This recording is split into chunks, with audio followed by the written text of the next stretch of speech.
Hello and welcome to this Bedtime Yoga series.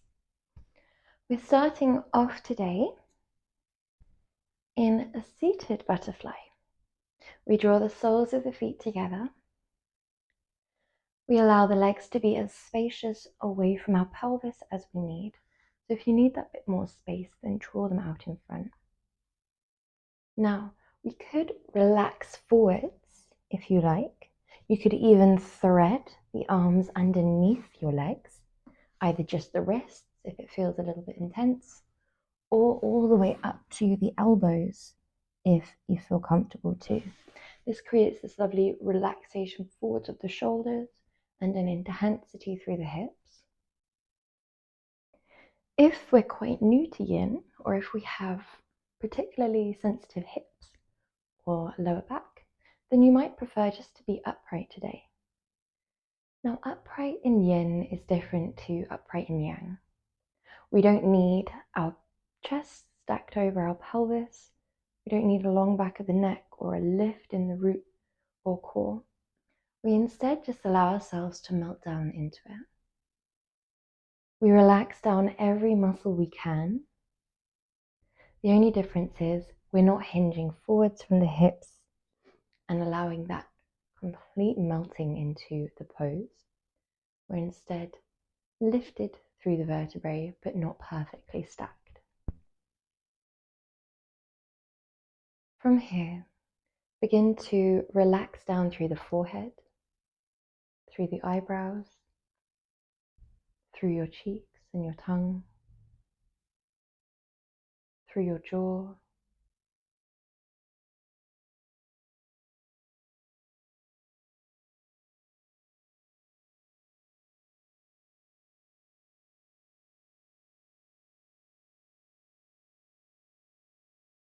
allow heaviness.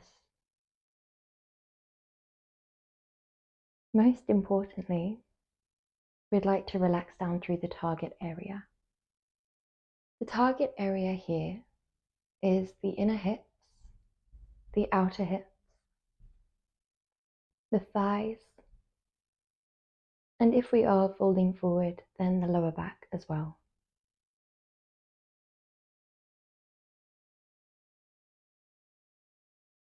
Allow your breath to be slow and full.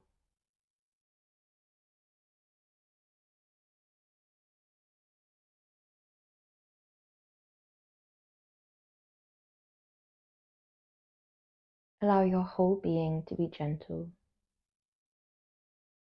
Your breath is gentle. The muscles soften down.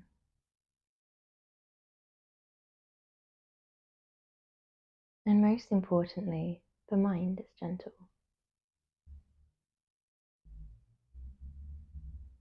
We allow ourselves to continually step into a state of silence where we're just witnessing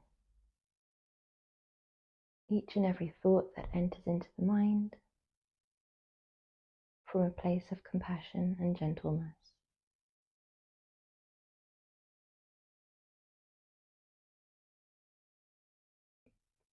When you're feeling ready, take your right leg, scoop it up towards you and then send it long. We have this left leg as close or as far from the pelvis as we like. We're going to melt either forwards over your right leg, or if you feel more comfortable, forwards so that you are parallel with the shin. There is no right or wrong. Listen to your body. Think about what feels right for the back of that leg, for the outer hip. In both variations, you're going to be getting a lovely stretch. And in both variations, you're going to begin to go a little bit deeper, past the muscles that we inevitably target as a secondary response to the pose. And we're going to begin to go deeper into those yin tissues of the body.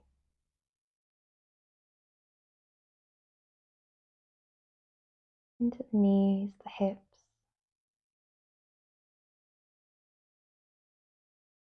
and a little bit into the lower back. It's thought that we hold tension and emotion within our body.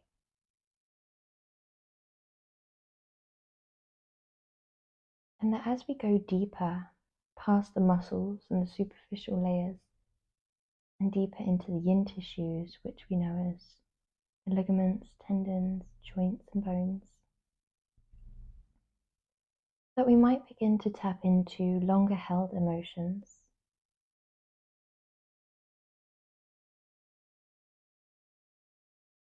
And it's thought that as these are targeted in our poses, that they can begin to arise back into the mind.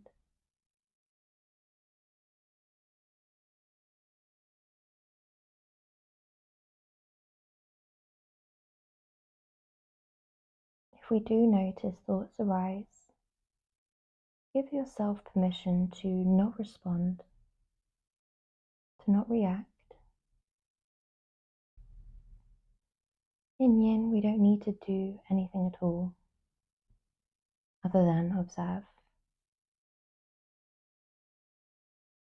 We give ourselves permission to just exist exactly as we are, without the need to do anything at all.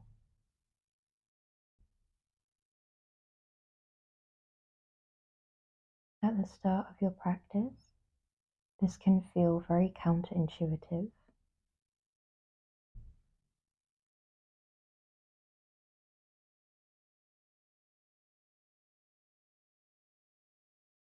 Especially if we have, in our day-to-day life, a tendency to be on the go, to be super productive, active.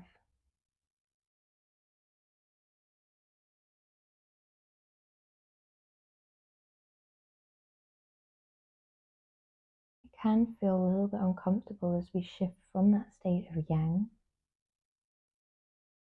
from that energy of doing, into yin, the state of being. Both are vital in our day-to-day lives. But it's thought that we often only make space for the yang due to the way of life that we live. And this can mean that we often burn out, overtired, or enter into a state of non-doing in ways that aren't productive, such as zoning out.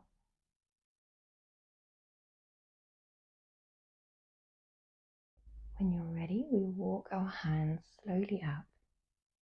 We're going to take this extended leg and move it gently around and then bend it.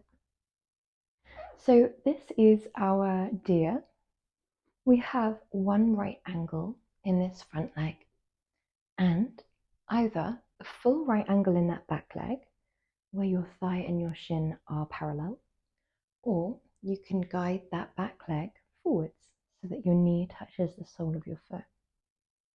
From here, you might feel comfortable to twist.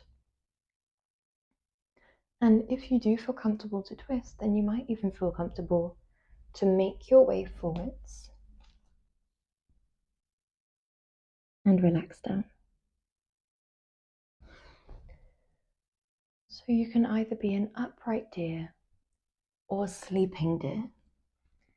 In both options, you do also have the potential to grab a bolster or a pillow or a blanket and wrap your arms around it just to make it a little bit more restful. In the upright one, you can set a bolster upright and rest your forehead down. There are many different ways in which we can take our deer. Once you've found your comfortable variation, close down your eyes, relax down your jaw, relax down your cheeks and your eyebrows. I often start with the face muscles, as when you have a thought, often the face muscles are the first thing to begin to react. I then relax down the shoulders, then the target area, This is a really lovely pose, especially for inducing sleepiness, because the whole body is completely held by the ground.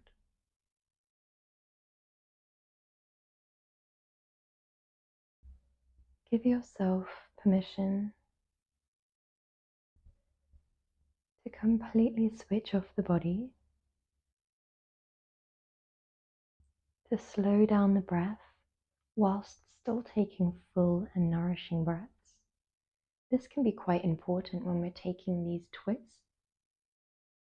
We want to make sure that we're still making space to completely breathe in and completely breathe out.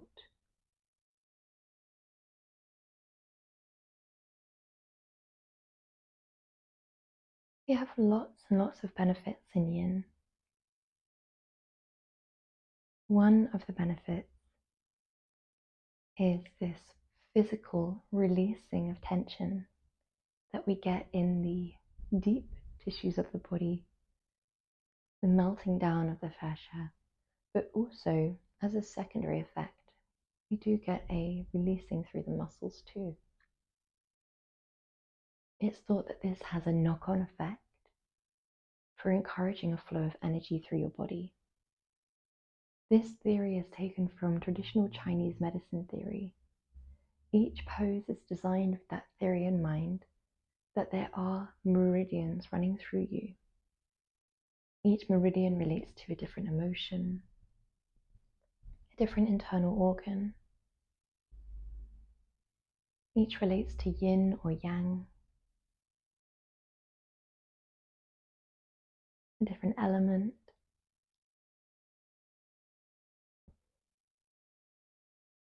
And whilst it is a complex system,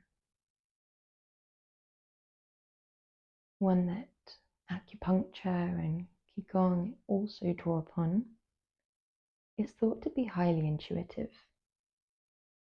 It's thought that by simply holding these poses which target specific meridians, we naturally encourage that flow without having to do anything at all other than come into the poses and then make space for that energy to flow.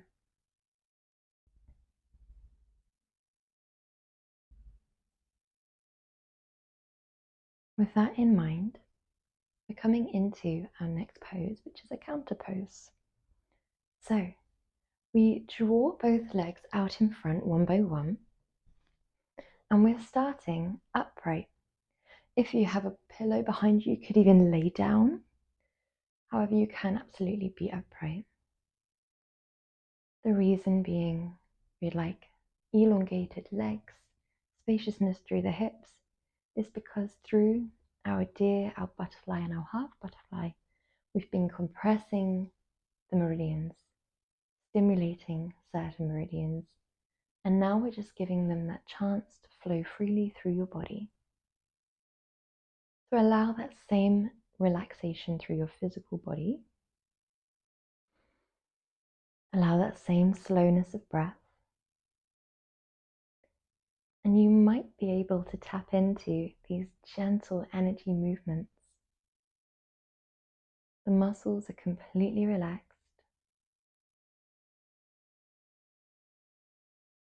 Some people will find it very obvious. You can feel that flow, that pulsing, that movement.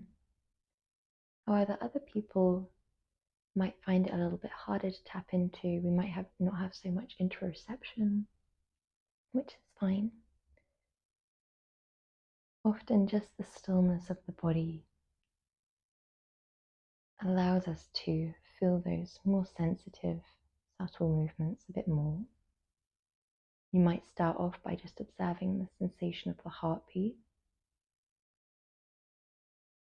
maybe in the chest or in the hands, then in the legs or feet.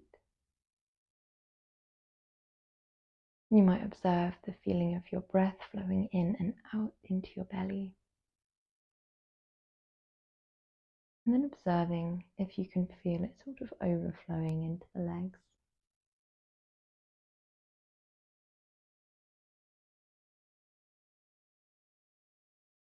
and observing if you can feel anything in the areas that we've just targeted.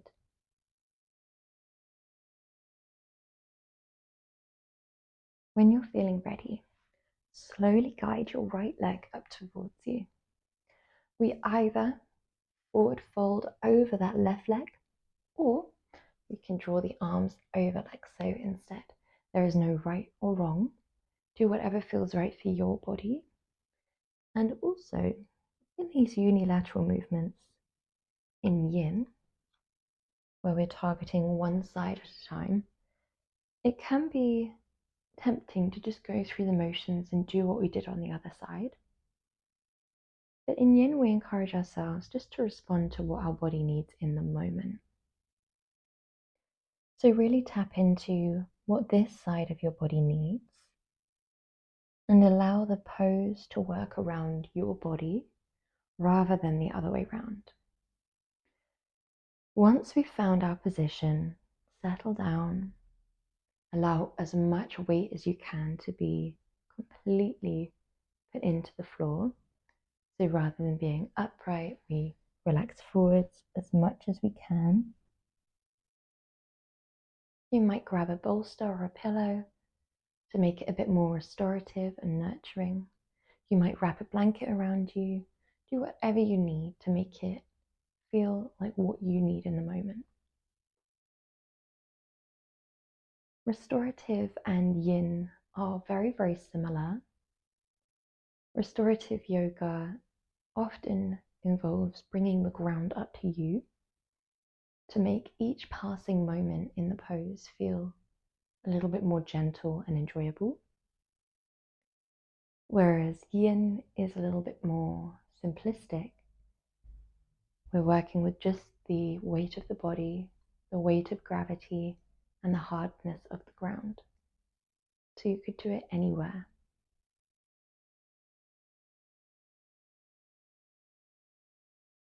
Both are working with the meridian body. Both have this concept that if we bring enough stillness into the physical body, if we allow a gentleness of breath, because of what we know about how interconnected the mind and the body are, eventually bringing your body into this state will shift your energy into that yin-like state where we are relaxed, we are allowing, we're accepting. It will tap into your nervous system and just signal to your nervous system that you're safe, that you can begin to switch into that rest and digest mode, that parasympathetic mode. You might find that the mind begins to follow suit and wander a little bit slower. And when we're treating our body with that compassion, that slowness, that gentleness, this can often translate into the mind as well. Essentially, both have the concept that the way we treat the body is the way the mind will begin to act as well. So when we come into these quite intense poses in yin, they are around a 7 out of 10, and you're having to breathe through the sensations as they arise. Even if they do eventually ebb and flow into a gentler sensation, you'll still find these little rise and falls where it's definitely something that grabs our awareness and keeps us in the present. And that's one of the reasons that we'd like these intensity to be a 7 out of 10 rather than super gentle at around a 3 out of 10. Because we'd like our awareness to stay in the present moment, whether that means we're watching the breath or observing the sensations you can feel.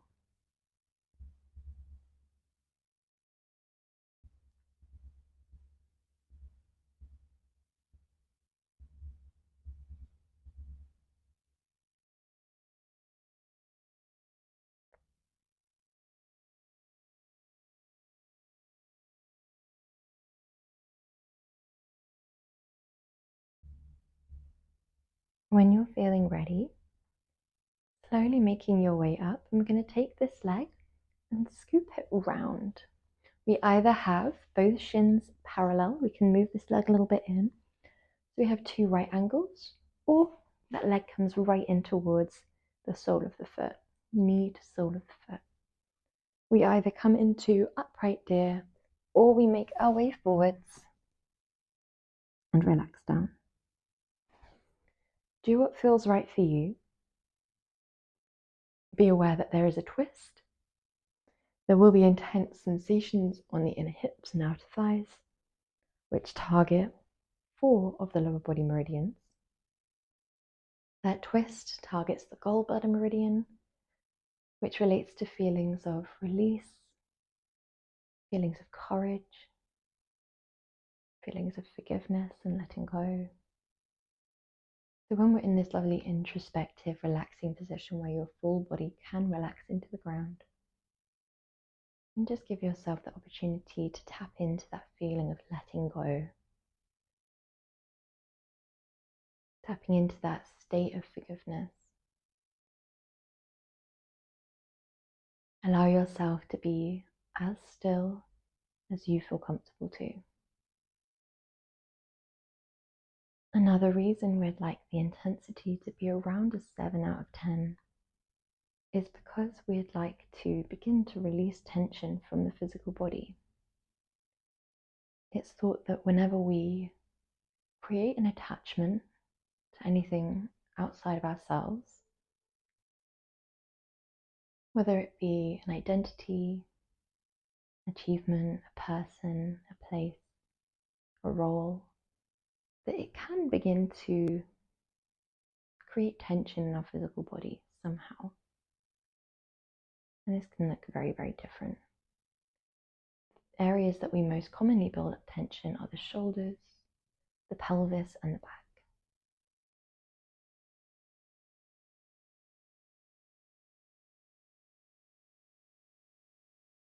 So we're just allowing ourselves to create space in these areas by melting tension away through those long, still holds, like placing a firm pressure down on a knot until it naturally disperses, until it unwinds.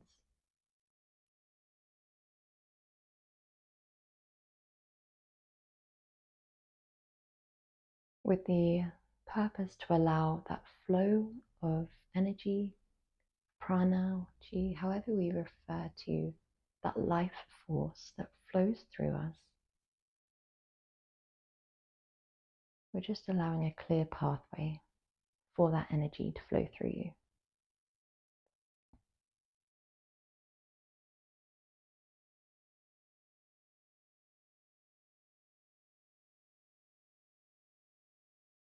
We're here for roughly 3 more breaths. We like to spend a few minutes in each pose. Some poses we spend more, and others a little bit less.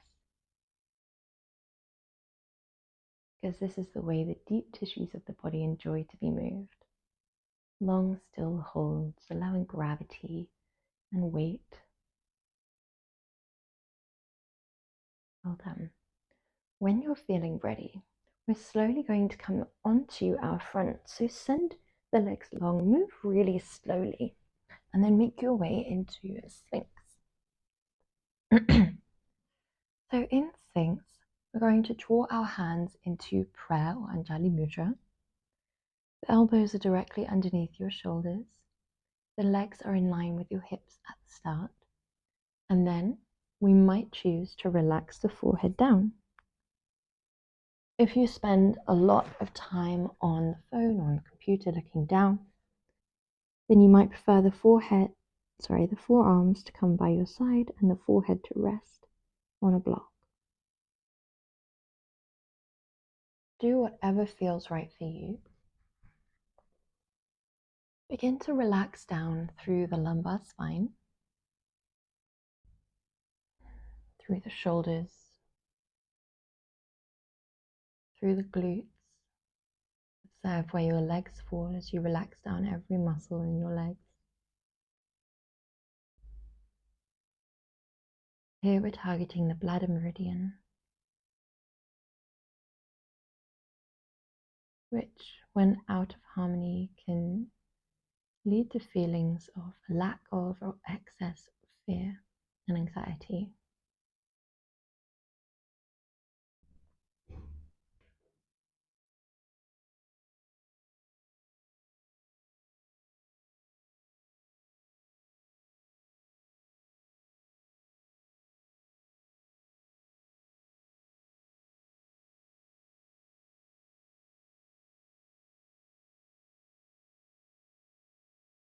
Each meridian is thought to relate to a set of emotions, some positive and some negative.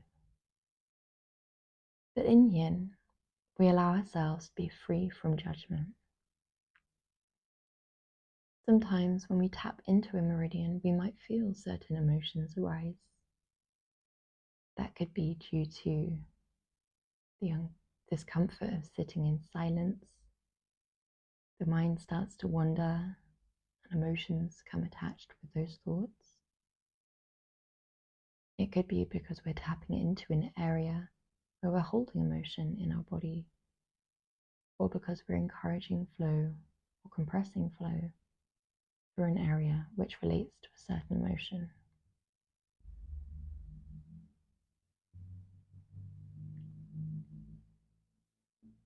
We allow ourselves to be free from judgment, free from attachment. We are the silent observer in yin. Rather than labeling good or bad, we just allow ourselves to witness. Each thought is simply something that we are experiencing in the present moment.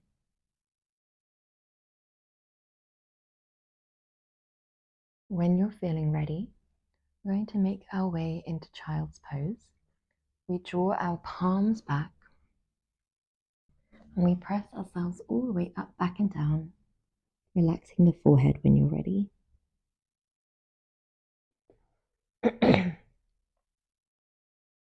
Allow yourself, as you relax down into child's pose, to think about what feels right for you.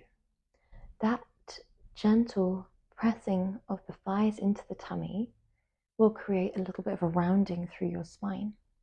That might feel really lovely, especially after our Sphinx pose, or it might feel a little bit too much.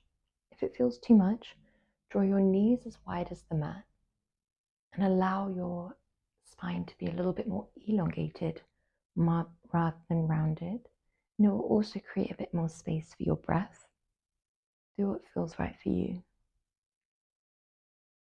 Allow that complete relaxation through your forehead, through your jaw.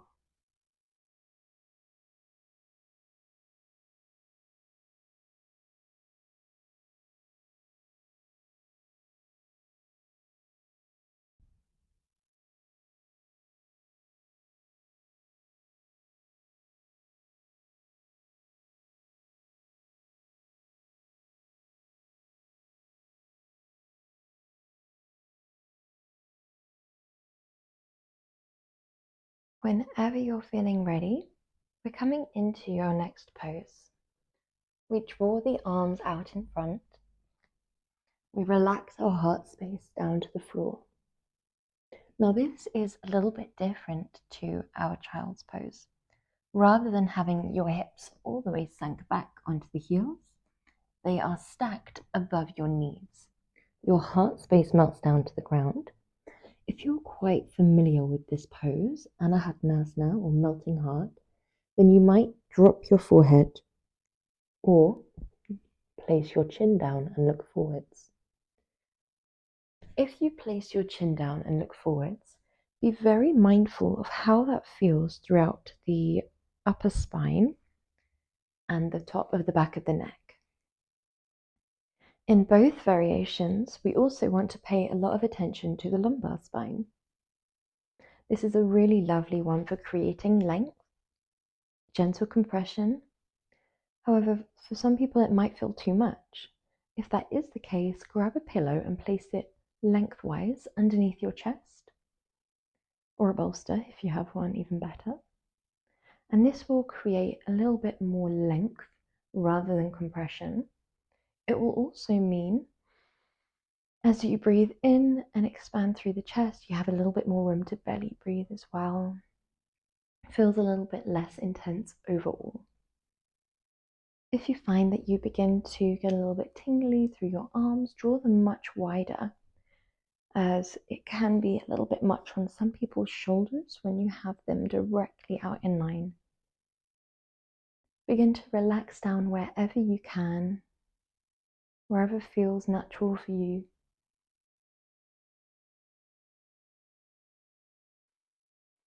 Allow your breath to be full and relaxed.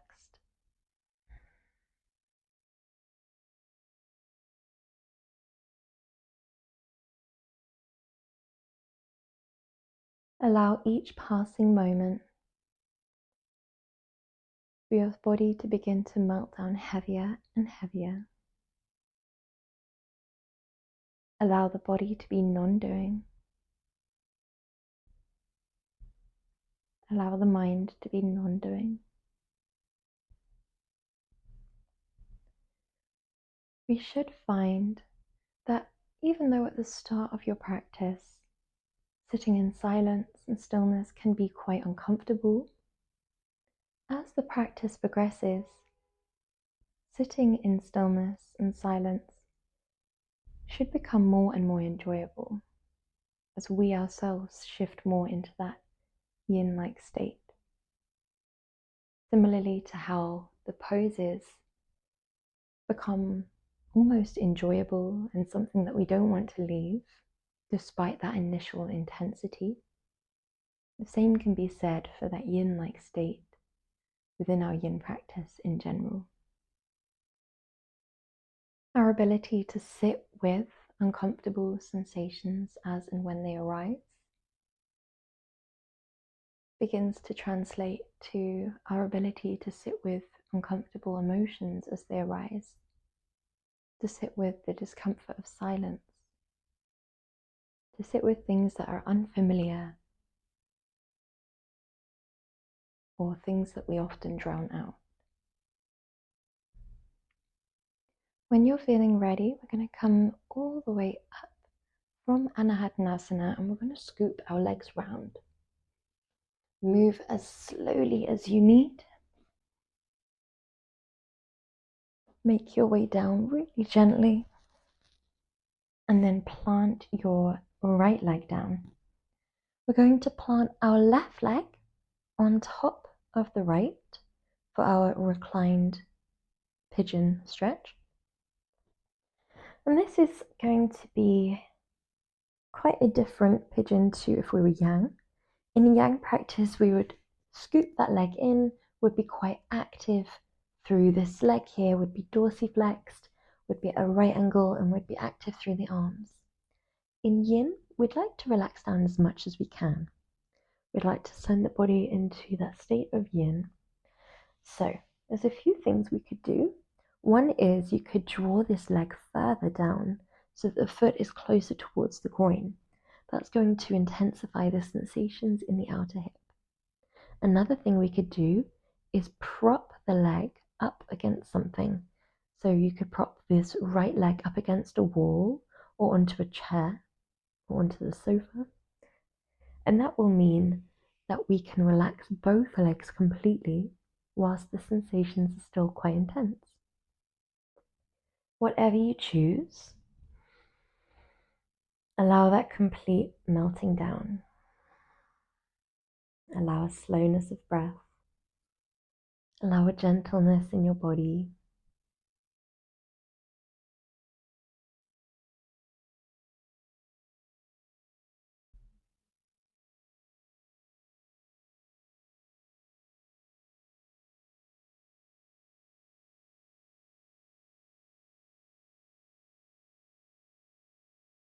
Observe your breath.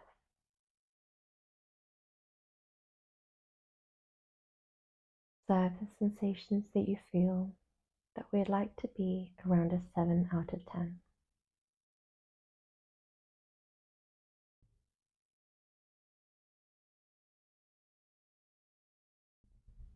When we notice the mind wander,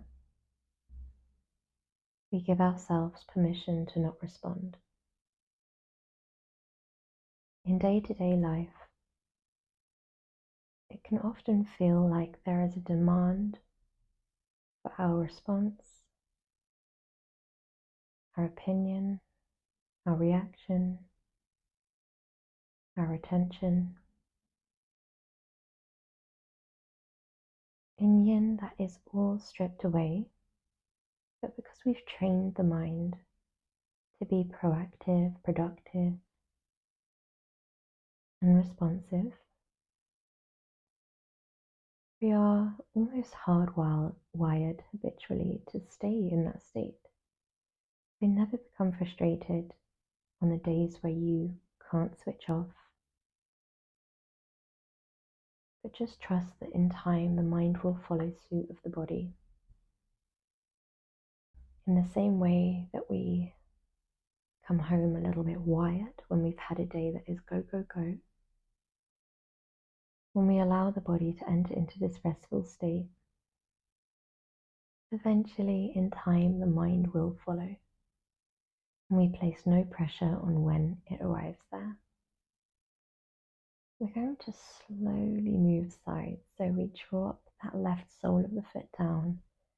We lift the right leg and hook that right foot over, either drawing it right in towards the pelvis or going for a more natural neutral stance, but lifting that left leg. Do what feels right for you, and then relax down every muscle in that area. Place no pressure on yourself here to be a certain way, for your pose to look a certain way. We place no pressure on ourselves to feel relaxed or happy or zen. We place no pressure on ourselves to be yin. Because when we place pressure on ourselves, we're doing that from a state of yang, from a place of doing rather than being.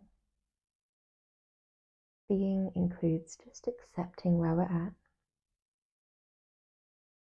observing where we're at from a space of compassion, which is just your natural state, free from judgment, full of understanding.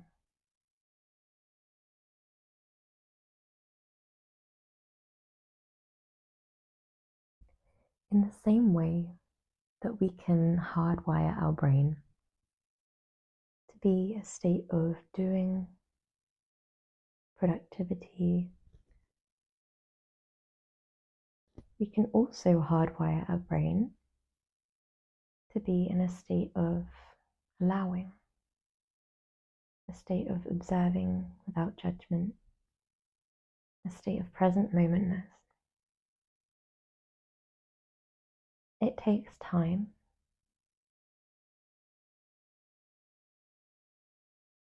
However, the more time we spend on our mat or in meditation,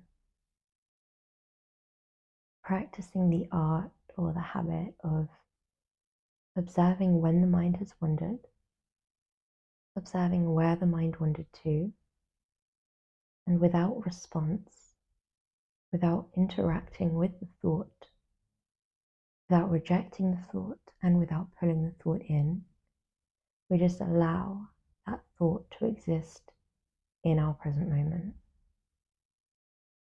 We allow our awareness to settle on what we're observing. Our mind is in stillness. The thought itself is in stillness.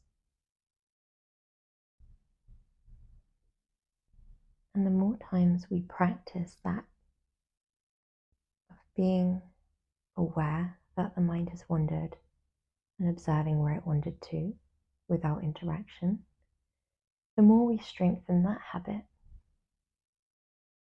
and the easier your yin practice or your meditative practices become, the more you find yourself doing this off the mat.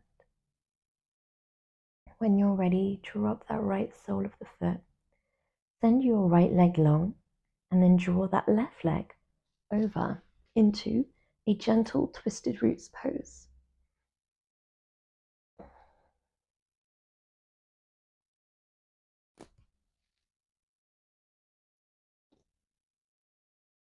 Allow yourself to be heavy here. Heavy in the body, slow in the breath.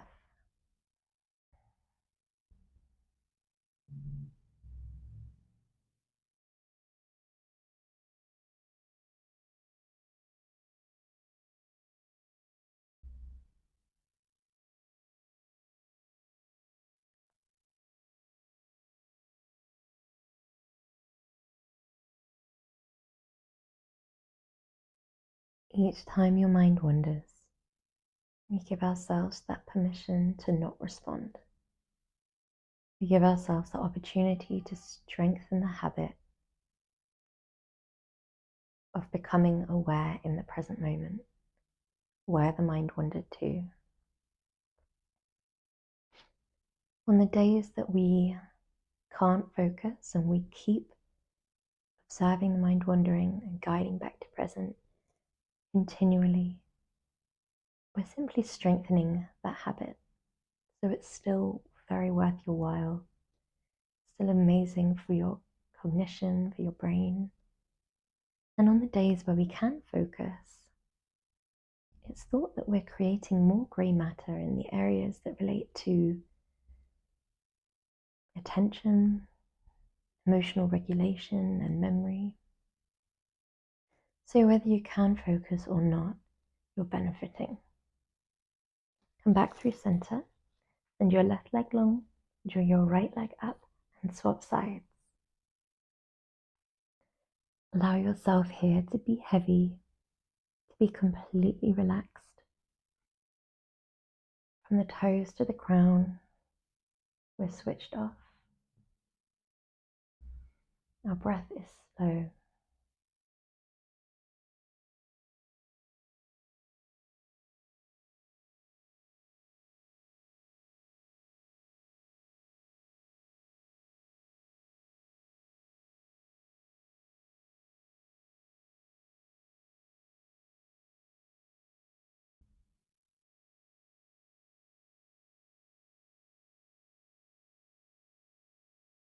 Allow your body to be as heavy as you can, switched off from toes to crown.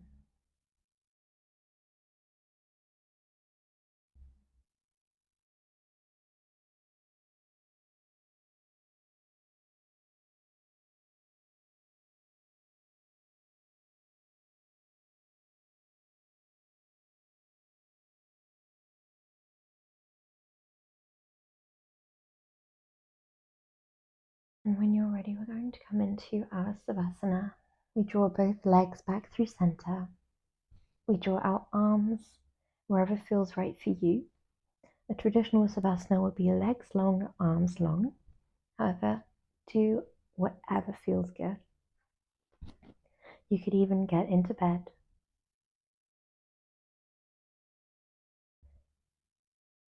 Allow everything to begin to settle down. Allow your forehead, your eyebrows, your cheeks, your lips, your jaw. Everything becomes heavy.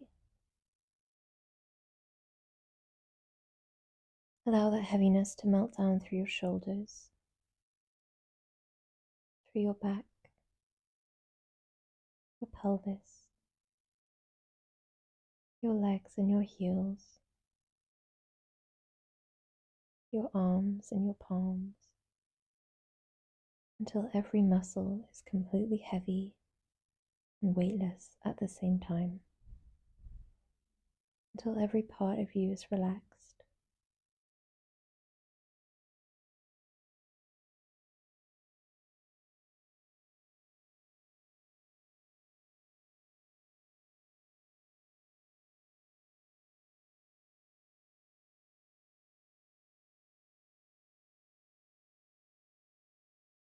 Sometimes the stillness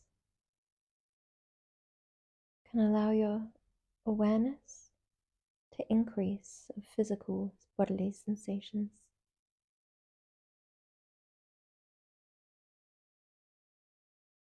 And sometimes the silence can give volume to thoughts that arise.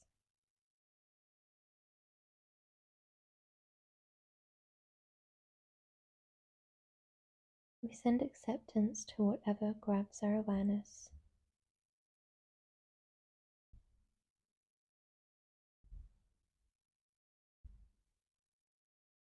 Place no secondary conversation on whatever grabs our attention.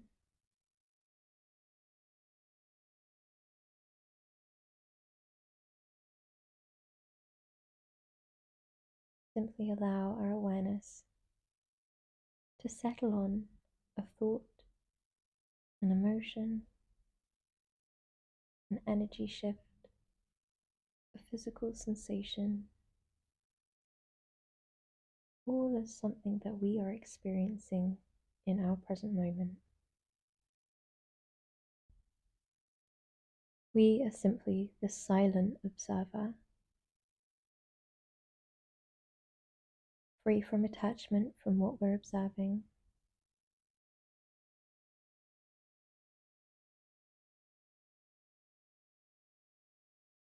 free from the responsibility to do anything at all. You don't need to push the thought away. You don't need to agree or disagree.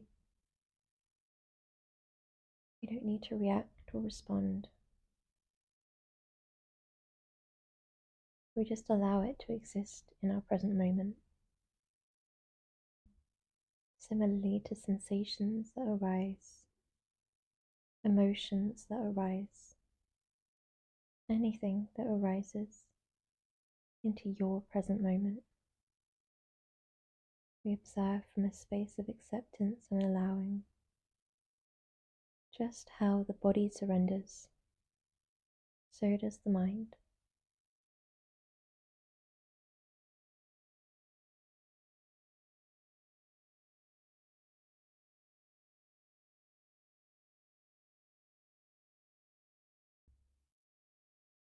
Allow your awareness to settle on the heartbeat in the chest center.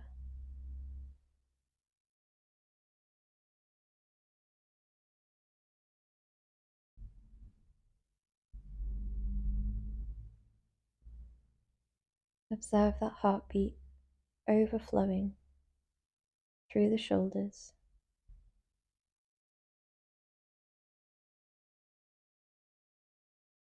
down the arms,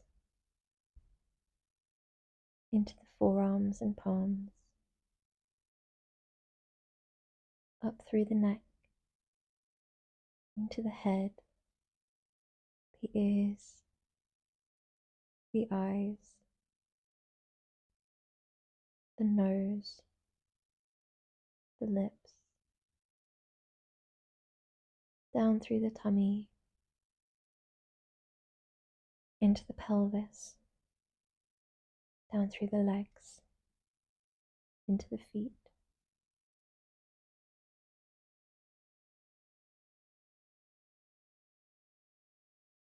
Observe the heartbeat throughout the left side of your body,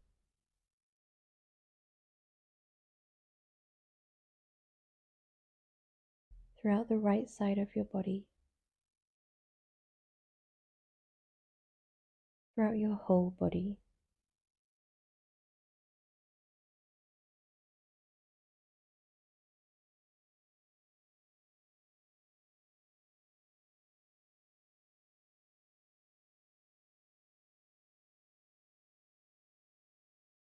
Observe how much movement there is whilst you're completely still and relaxed. When we're completely switched off and non-doing.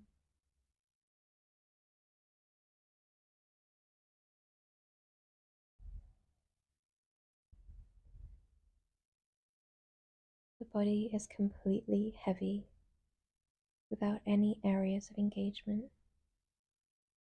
The body is completely surrendering down, yet held by the surface beneath you.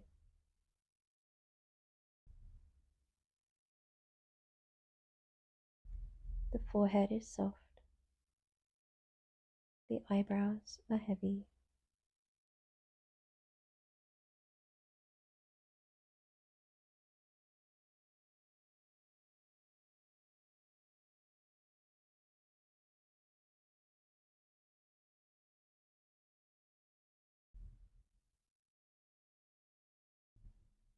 Just as each yin pose becomes more and more comfortable,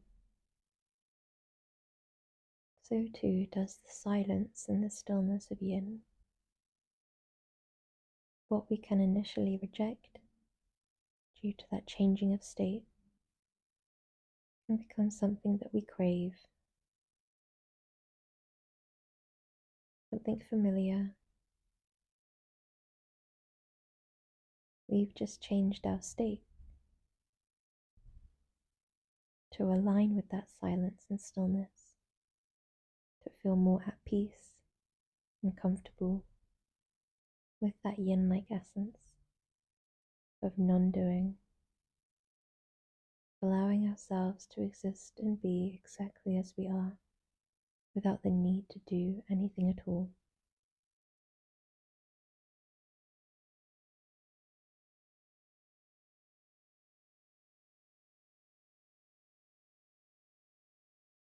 We're allowing that flow of well-being to flow through us and to us naturally without the need to do anything at all.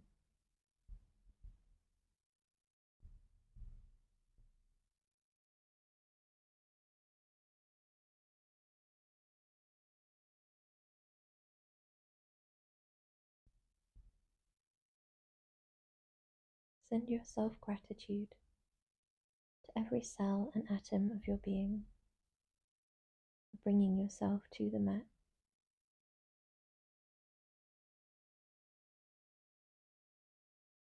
For showing your body and your mind and your soul that compassion, spending that quality time in silence with yourself, returning to that state of being.